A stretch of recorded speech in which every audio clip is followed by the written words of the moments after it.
أفاد بلاغ للمعهد الوطني للجيوفيزياء التابع للمركز الوطني للبحث العلمي والتقني بأنه تم صباح اليوم تسجيل هزة أرضية بقوة 5.4 على سلم ريشتر بعرض سواحل الحسيمة والناظور.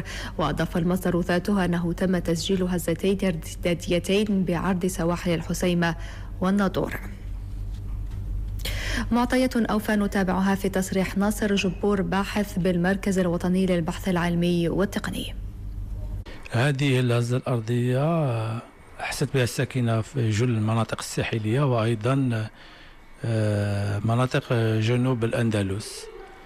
هذا النشاط الزلزالي هو نشاط امتداد للزلازل الارتدادية بعد الهزة الرئيسية اللي عرفناها منذ شهر تقريبا.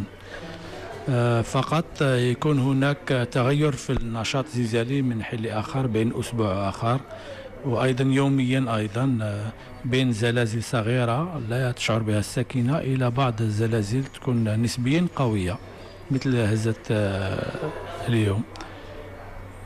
تقريبا كان هناك 3 هزات شعروا بها الساكنة قبل فجر اليوم. البؤرة حددت في عرض البحر تقريبا 60 كيلومتر بعيدة عن الشاطئ.